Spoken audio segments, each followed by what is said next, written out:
Livro A Gênese, de Allan Kardec. Primeira parte, capítulo 2. Deus. A providência. 20. A providência é o cuidado que Deus tem para com as suas criaturas. Ele está em toda parte e a tudo vê, a tudo preside, mesmo as menores coisas, as mais insignificantes. É nisso que consiste a sua ação providencial. Como pode Deus, tão grande, tão poderoso, tão superior a tudo, envolver-se com pequenos detalhes sem importância, preocupar-se com os menores atos da nossa vida e com os mais ínfimos pensamentos de cada indivíduo? Essa é uma pergunta que o incrédulo se faz e de onde ele conclui que, ao admitir a existência de Deus, a sua ação deveria ficar restrita às leis gerais que regem o universo. Isso para que o universo funcione por toda a eternidade, em virtude dessas leis, às quais toda criatura se acha submetida no seu dia a dia, sem que seja preciso a intervenção contínua da providência. 21. Os homens, no estado de inferioridade em que ainda se encontram, só com muita dificuldade conseguem compreender que Deus seja infinito. Por serem limitados e circunscritos, eles entendem que Deus também seja assim. Esse é o motivo pelo qual eles também atribuem a Deus a forma humana. Os quadros em que Deus é pintado com a forma humana contribuem para difundir esse erro no espírito das massas, que dão mais importância à forma do que ao pensamento. Para a maioria, ele é um soberano poderoso, sentado num trono inacessível e perdido na imensidade dos céus. Como as faculdades e as percepções dos homens são limitadas, eles não conseguem compreender que Deus possa ou se digne a intervir nas pequenas coisas. 22. O homem, por ser impotente para compreender a essência de Deus, só pode fazer dele uma ideia aproximada com a ajuda de comparações necessariamente muito imperfeitas. Essas comparações servem, ao menos, para lhe mostrar a possibilidade daquilo que, à primeira vista, lhe parece impossível, ou seja, ter uma ideia mais correta da divindade. Vamos supor um fluido muito sutil, capaz de penetrar todos os corpos. Não sendo inteligente, esse fluido atua mecanicamente apenas por meio das forças materiais. Porém, se imaginarmos esse fluido dotado de inteligência, com capacidade de percepção e sensibilidade, ele não vai mais atuar às cegas, e sim com discernimento, com vontade própria e liberdade. Ele poderá ver, ouvir e sentir. 23. As propriedades do fluido perispiritual podem nos dar uma ideia do que seja um fluido dotado de inteligência.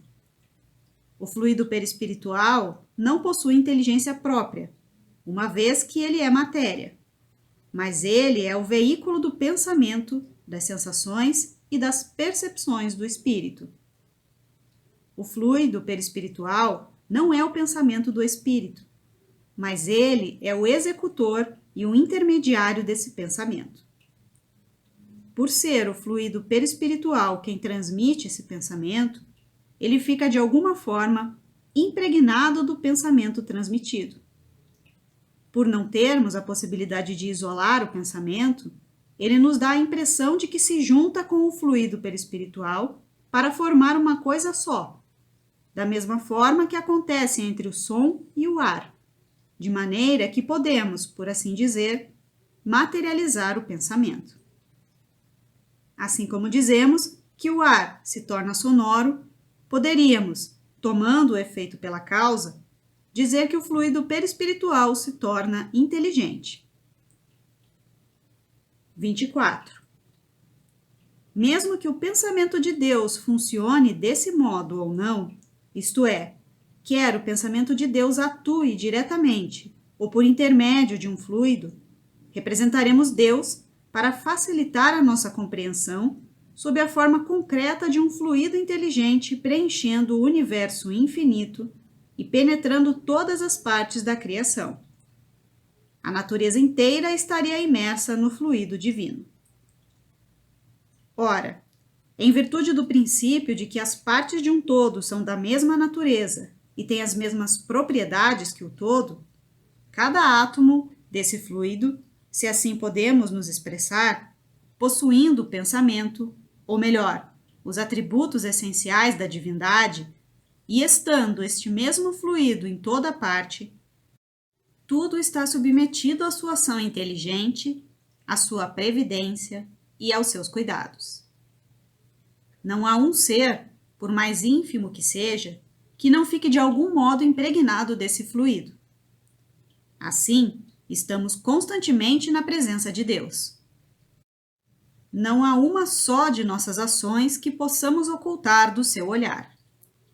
O nosso pensamento está em contato incessante com o seu pensamento, e é com razão que se diz que Deus vê nas mais profundas dobras do nosso coração. Nós estamos nele como ele está em nós, segundo as palavras do Cristo. João, capítulo 4, versículo 13. Para estender o seu cuidado a todas as criaturas, Deus não precisa lançar o seu olhar do alto da imensidade. Para que nossas preces sejam ouvidas, elas não precisam transpor o espaço, nem serem ditas com voz retumbante, porque, estando Deus continuamente ao nosso lado, os nossos pensamentos repercutem nele, do mesmo modo que os sons de um sino fazem vibrar todas as moléculas do ar ambiente. 25. Não temos o pensamento de materializar a divindade. A imagem de um fluido universal inteligente, evidentemente, não passa de uma comparação, com a finalidade de dar uma ideia mais adequada de Deus do que os quadros que o representam sob a forma de uma figura humana. Ela tem por objetivo tornar compreensível a possibilidade de Deus estar em toda parte e de se ocupar com todas as coisas. 26. Temos incessantemente sobre os nossos olhos um exemplo que pode nos dar uma ideia da maneira pela qual a ação de Deus pode se estender até as partes mais íntimas de todos os seres e, por consequência, como as impressões mais sutis da nossa alma chegam até ele. Colhemos esse exemplo de uma instrução dada por um espírito acerca desse assunto. 27. O homem é um pequeno mundo que tem o espírito como seu diretor e o corpo como ser dirigido. Nesse nosso exemplo, o corpo representará uma criação cujo espírito seria Deus. É preciso compreender que isto é apenas uma comparação. Os membros desse corpo, os diferentes órgãos que o compõem, os músculos, os nervos, as articulações, são igualmente individualidades materiais, se assim podemos dizer, localizadas em pontos especiais do referido corpo. Embora o nosso corpo físico seja formado por um número considerável de partes, com natureza tão variada e diferente, ninguém poderá supor que se possa produzir algum movimento ou alguma impressão num lugar qualquer sem que o espírito tenha consciência do que está acontecendo. Existem sensações diversas em vários lugares simultaneamente? O espírito registra todas elas, distingue, analisa, atribui a cada sensação a causa que a determinou e o lugar no corpo em que ela se produziu, tudo por meio do fluido perispiritual. Um fenômeno semelhante ocorre entre Deus e a criação. Deus está em toda parte na natureza, como o espírito está em toda parte no seu corpo. Todos os elementos da criação estão em relação constante com ele, assim como todas as células do corpo humano estão em contato imediato com o espírito. Portanto, não há razão para que eventos da mesma ordem não se produzam da mesma maneira, tanto no caso de Deus, para com a criação, como no caso do espírito para com as suas células. Um membro se agita. O espírito sente o membro agitado. Uma criatura pensa. Deus tem conhecimento. Todos os membros do corpo estão em movimento. Os diferentes órgãos são postos em vibração. O espírito sente todas as manifestações, distingue cada uma delas e as localiza. As diferentes criações, as diferentes criaturas se agitam, pensam, agem diversamente. Deus sabe tudo o que se passa e designa a cada uma delas o que lhe diz respeito. Desse exemplo, podemos deduzir a dependência mútua que existe entre a matéria e a inteligência, a dependência mútua que existe entre todos os seres de um mundo, entre todos os mundos e, por fim, de todas as criações com o Criador. Kineman, Sociedade Espírita de Paris, 1867. 28. Compreendemos o efeito, a manifestação divina em todas as coisas, o que já é muito. Do efeito chegamos à causa, Deus, e julgamos a sua grandeza pela grandeza do efeito. Porém, desconhecemos a sua essência íntima, assim como acontece com a causa de inúmeros fenômenos. Conhecemos os efeitos da eletricidade, do calor, da luz e da gravidade. Chegamos a calculá-los e, no entanto, ignoramos a natureza íntima do princípio que os produz. Será então que é racional negarmos o princípio divino, apenas porque não o compreendemos? Observação. Efeitos. Os efeitos citados por Kardec, eletricidade, calor, luz e gravidade, vêm sendo estudados desde a sua época, e hoje a ciência moderna os compreende muito mais e melhor do que quando o livro A Gênese foi publicado em 1869. 29. Para o princípio da soberana inteligência, Deus, nada impede que se admita um centro de ação, um foco principal que irradia sem cessar, inundando o universo com seus fluidos sutilíssimos, assim como o Sol faz com a sua luz. Mas onde está esse foco? É o que ninguém pode responder. É bem possível que ele não se encontre fixado num ponto determinado, do mesmo modo que a sua ação igualmente não está fixada em nenhum ponto.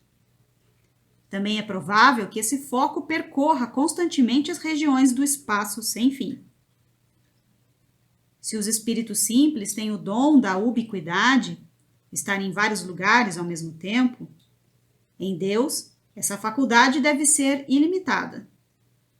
Se Deus preenche todo o universo, poderíamos admitir, a título de hipótese, que esse foco não precisa se transportar e que ele se forma em todos os pontos onde a soberana vontade julga conveniente que ele se produza. Pode-se dizer que ele está em toda parte e em parte alguma. 30. Diante desses problemas inexplicáveis, a nossa razão deve humilhar-se. Deus existe, disso não há como duvidar. Por sua própria essência, ele é infinitamente justo e bom. Os seus cuidados se estendem a tudo e a todos, e isso é possível compreender. Portanto, ele só pode querer o nosso bem, e é por isso que devemos confiar nele. Isso é o essencial. Quanto ao mais, vamos esperar até que sejamos dignos para compreendê-lo, compreender a sua essência.